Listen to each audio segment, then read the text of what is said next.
Текебаев 20 жылдан бери, 25 жылдан бери саясатта интриганы эң мыкты өздөштүргөн, аябай мыкты өздөштүргөн. Сиз бир эле фактын айтып коеюн. Мына Акаевка оппозиция болуп жүрдү. Бирок ал чөнтөк оппозиция болгон да. Туура, Аскар Акаевич өзү ойлоп жасаган да. Жок, Аскар Акаевич жасаган эмес. Анын Текебаевдин иниси 5 килограмм наркотик менен колго түшүп калган. Андан кийин кесе турган болгон бир 20 жылга. Анан жаш депутат Текебаев Акаевка келген.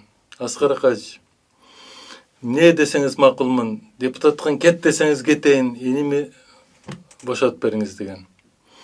Аскар Акаевич Өмүрбек Чиркешев, сизге окшогон конструктивдүү депутат бизге ар дайым керек.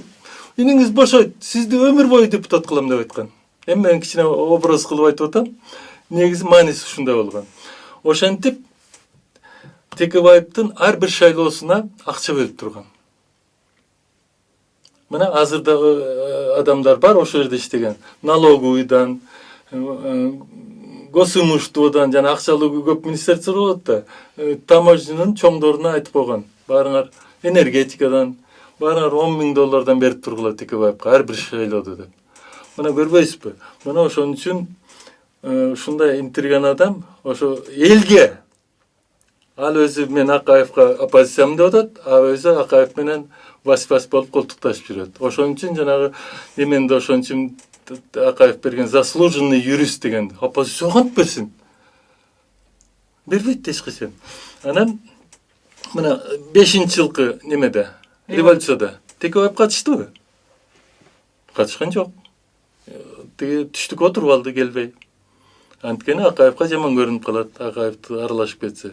Анан кийин эмне үчүн Акаевдин каршылаштары жеңди? Эмне үчүн Текебаев спикер кылып алды? Мыкты интригандыгы жардам берди да. Жок. Акаевдин көрсөтмөсү менен шайланды. Анткени ал шайлоодо бүт депутаттардын көбү Алга Кыргызстандан шайланган. Ошолордун адамдары болчу. Анан айтып койду, тигини шайлагыла. Түштүктүктөрдүн баары макул болот, зато биздин иш болот деп. Анан Текебаевка айткан. Бакиевти кетиресиң. Буюрса сиз деле ошо социалисттик. Ошон үчүн жанагы Бакиев менен жөн жерден эле согушуп дегентип ментип асынып өлдөп ит деп аскер битеткен менен так ошондон чыккан. Ошол эки Өмүрбектикин айтып келсеңиз. Анан Бабанов премьер болуп калбадыбы? Анан кийин бул дагы бир образды айтып берейинби?